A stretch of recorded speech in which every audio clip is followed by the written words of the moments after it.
Welcome back. My name's Tommy McCarthy. We are Cyber News Global, and this is Let's Talk Cyber. And today I'm delighted to welcome Nicola Huskie from iConfidential. Hello, Nicola. Hello. And before Nicola tells us a little bit about herself, just going to give you the subject matter for today's podcast, which is all about overcoming recruitment barriers in cybersecurity. Nicola is responsible for running that element of iConfidential's business unit. So before we get into that, I'll just ask Nicola to give us a little brief background about who you are, Nicola, where you've been and what you do now. Over to you. Perfect. Thank you so much for having me. Nicola Huskie. I'm Chief Commercial Officer for iConfidential, and I also head up the talent acquisition team for us as well. I've been working in the space for around 18 years or so, predominantly in the sort of HR recruitment, and then moved up into the more sales commercial aspect of it. Background in IT, oil and gas, all very technical industries that I'm used to. Worked globally with international companies, helped a lot of organizations develop their in-house capability in terms of recruitment. But as I say, I moved into a commercial sales account management focused role.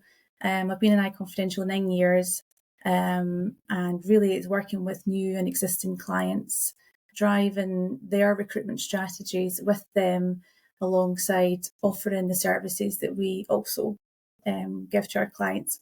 So just to tell you who iConfidential are, we're a cybersecurity and risk consultancy. So that means, whether they have an outcome that they want to get to, and a problem that needs addressed, we'll either have the right delivery team to overcome that, or they might need to enhance their own existing team, in which case we have got a talent acquisition function that can address that as well. Wonderful, Nicola. It's great to see that you've clearly had quite a diverse background, especially in HR and recruitment, and that little bit of tech from them as well. So you've probably given yourself quite a useful element of knowledge and understanding about what you're looking for when you're looking to recruit the right person for the right job. Yeah. And if we're to look at the statistics right now, there's probably about 5 million jobs currently available globally that are not being fulfilled in the cyber industry. And with the advent of all these new technologies that are being brought on, I can only see that need increasing. So, expert organizations like yourself are no doubt going to be, really required to support organizations find the right people. One of the things that obviously came up to me was understanding a little bit more about the cybersecurity industry, and what are the key challenges for organizations and job seekers as you see it? What are the challenges right now? Well, one of the big issues that you'll hear in the media and the press the most is the cyber skills gap, which is a huge problem, and there's lots of great initiatives to try and improve that. One of the most important things is the awareness of it. So I think we've done really well to improve the awareness of that, and obviously there's such a long journey to go, but that's a huge problem for the industry. Alongside that, there's actually quite a lot of other problems, such as budget constraints that these organizations face. So we work with some of the biggest financial organizations in the world, and they have an endless need of skilled resources, but they can't actually get them in because they don't have the money. So when you speak to the stakeholders and organizations, they're trying to bring in these resources and personnel, but actually they can't due to other reasons. There's lots of other, economic factors that come into that as well. So it's really, recruiting the correct candidates is more important than ever, but it's finding the right candidate and actually being able to recruit them is actually quite hard. Yeah, good. And what mistakes would you say that organizations must avoid from making then, Nicola, in that process?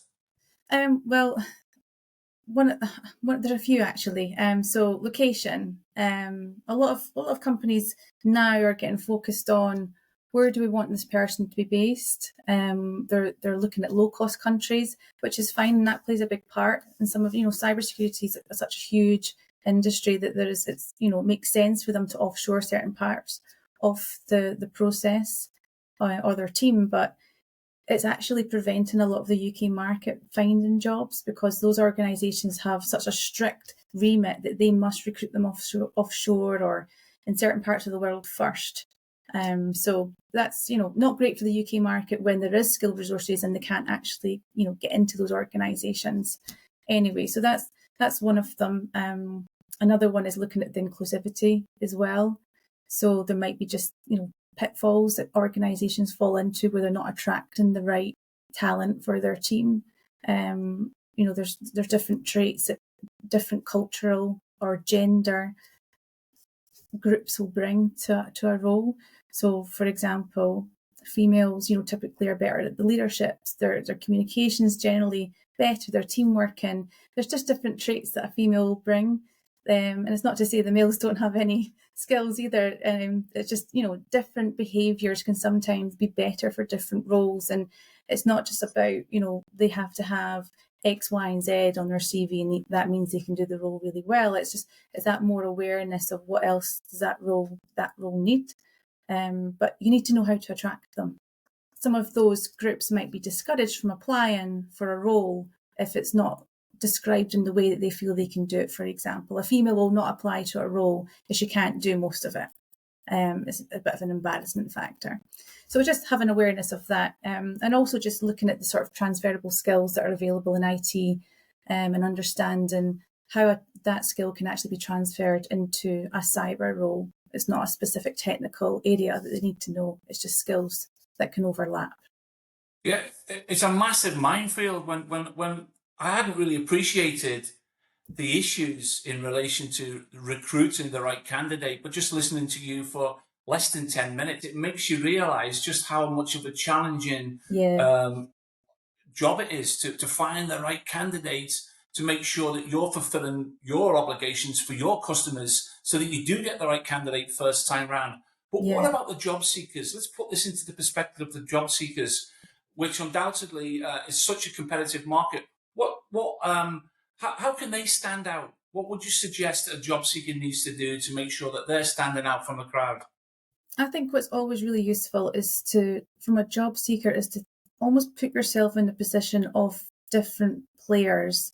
So think about a recruiter, and I think it's really important for a candidate to know, how does a recruiter recruit? And that's something that I tend to spend a lot of time with candidates and people, just educating them on what does that recruiter typically do, and then what can you do as a job seeker to stand out therefore. So obviously the basics, your CV needs to look good. Now, I'd say the CV is less used now than what it used to be, but you still need to make sure the CV's got all the keywords you want to have, the soft skills that you have, because bearing in mind these CVs are getting used by AI tools. So apply for a role that you think you're perfect for, and all of a sudden you don't get a call back, or you get a rejection email, and you think, why? It's because that system that the recruiter's using has decided that you're not in the top 75% of the applicants. The recruiter doesn't even need to look at your CV. If they've got that many applications, they won't even need to look at them, because they've got 25% who have ranked really high, and those are the ones they'll concentrate on. So just little things like that. Well, how do I overcome that? How do I stop that? So I guess really making sure your CV is tailored to the role you're applying for. But being a little bit more proactive is having a good LinkedIn presence. All organisations, whether it's a consultancy, a recruitment agency, or an in-house organisation, they will use LinkedIn for different purposes. So making sure your profile is there, it's visible, you put enough content on there that's interesting, doing a little bit of networking, commenting on things, and just having that presence. So being really proactive as you can is important. And then also, any events you can attend in terms of networking, getting to speak to people, understanding the challenges, and just really getting those introductions are really key. Because even LinkedIn, if you go back to LinkedIn, it's interesting to see how people use it, and you don't even really need to apply to jobs anymore. All you need to do is change your status now to say that you're open to work, and all of a sudden you see, and it's so nice to see, but your whole network helps you effectively secure your next role. People will share the status, they'll suggest jobs to you, which is really good. It's a nice community feel.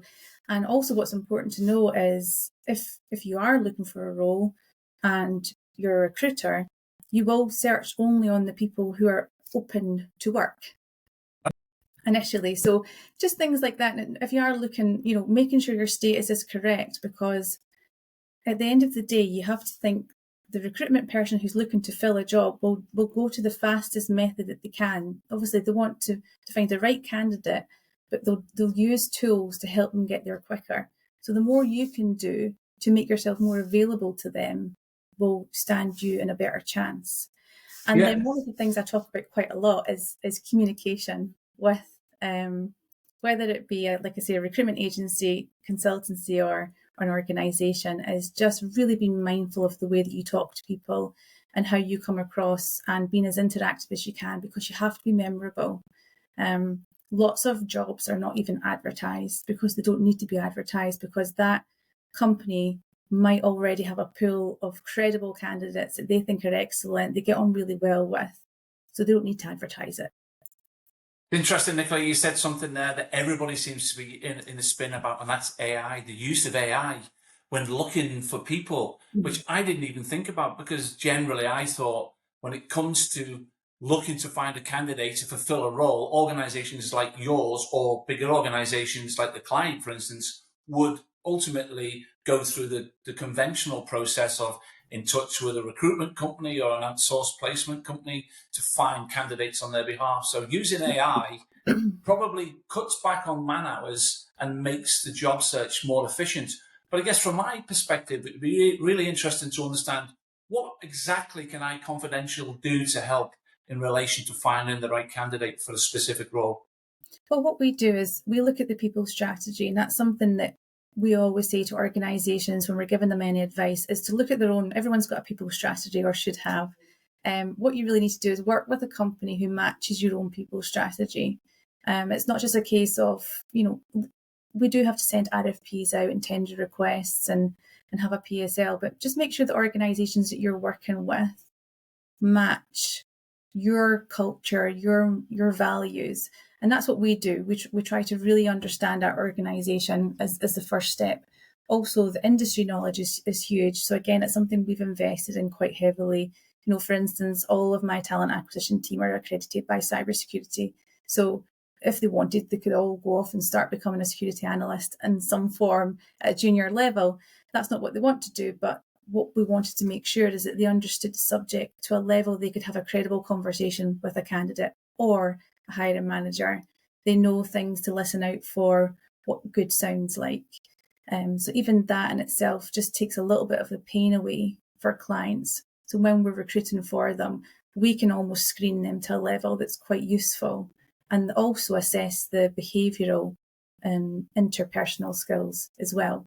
I guess the biggest challenge that most new starters in this industry are going to face is the experience, the work experience of being able to actually, they've got the credentials, they've got the degrees, they're fired up, they want to get out there and make a difference, but it's getting that opportunity. Is there anything you can share with us in relation to what iConfidential's possibly done to support somebody coming through that journey or coming on that journey, or somebody that's probably transferred their skills from a completely different discipline? Have you got an example you'd like to share with us?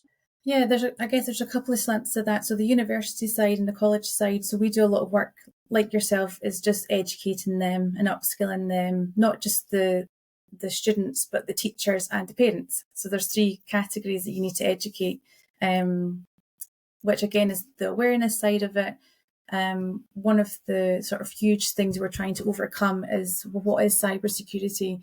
Is it just people sitting in black hoodies in a dark room with 5 screens in front of them? And it's actually quite frightening when you speak to adults and really ask them what it is or what they think it is. So that we do a lot of work just to try and break it down and really just make people understand. We offer internships ourselves, but also we partner with banks to offer internships as well to get them that experience. And in terms of the transferring people into cyber, we've had some really good successes with that. And again, that's just us doing a little bit more in the market to try and really talk to people. So we had a sort of situation last year where what we like to do is we offer sort of free sessions with any of our talent team. Have a coffee, let's talk about any challenges you're facing, any market information you want, any advice we can give. So we did that last year, and I was introduced to a lady who had an excellent background in IT, no cyber experience, but really impressive career. really good organisations, big financial institutions, as well as other sectors. And she just couldn't get into cyber. So it was interesting listening to her telling me all her problems and obstacles that she faced. And most of them were at the stage of applying to a role, well, an AI tool probably said no. So then she started thinking, okay, I need to take it a step further. She was joining groups. She was doing everything I'm telling you to do, networking events. She then also got herself a couple of mentors in big organisations who helped her and, fed her information. But whilst that was really good, they're a buyer in an organisation who only really know that organisation, whereas the minute she then talked to iConfidential and then understood, we cover a variety of organisations, industries, and can really get to know the skills that she's got and how we can use them.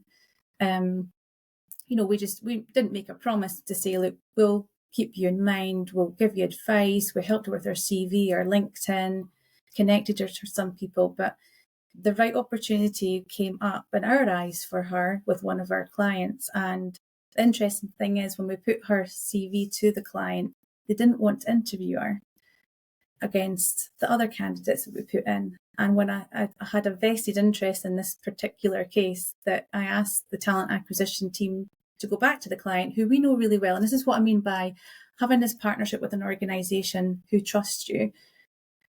Said to the hiring manager, look, I know you've not interviewed this person, but can you just interview them? We're asking you to interview her. I'm not saying she's right for the job 100%, but even just to give her that experience of the interview. And actually, I think there's a lot of skills there you'll be interested in. So to cut a long story short, the interview happened. Amazing. She's a superstar. We want more of her. And if I could breed her, I would. Because that's how amazing she now is. And she's now moved on to another organisation in cyber. And it's just, her career has just, took off. And all it was just that interaction with the right person who can almost just connect the dots for them. And there's so many people like that in the market, which is a shame. It's just around communicating and talking to the right people. Well, Nicola, that sounds amazing, because obviously you're absolutely right. This is a space that's all about personalities, about relationships, and the fact that you knew that particular individual and the capability they had is reflected in the results that you've just got. Although I'm not entirely sure about going into the breeding industry or cloning people to expand your ability as an organisation, but it's a great example of relationships, of what's important for both the recruiter, the prospective employee, and obviously the organisation that you're representing. So hats off to White Confidential for that one, because clearly you knew this individual had something to offer. So looking to round this one up, because I know that we could talk all day. Do you have any final words or advice for our listeners? Because it's really important. There'll be a lot of people out there listening about the job, what opportunities are available to me? What do I need to do to get into a role? I've got the credentials, I just don't have the experience. Do you have any words of advice to cap this one for me? Yeah, I think in terms of the job seekers and the candidates, is don't be afraid to put yourself out there. I think it's a bit of a, well, maybe more a British thing, where we're quite reserved and we don't want to say anything too outspoken, but don't be afraid to reach out to people who you don't know and ask them for their help, because actually 9 times out of 10 they're more than happy to do it. They're just busy in their own roles and don't really think about it. So I would say connect as many people as you can, ask them for their help or advice, ask them for a 5-minute coffee chat, because that will be invaluable to them.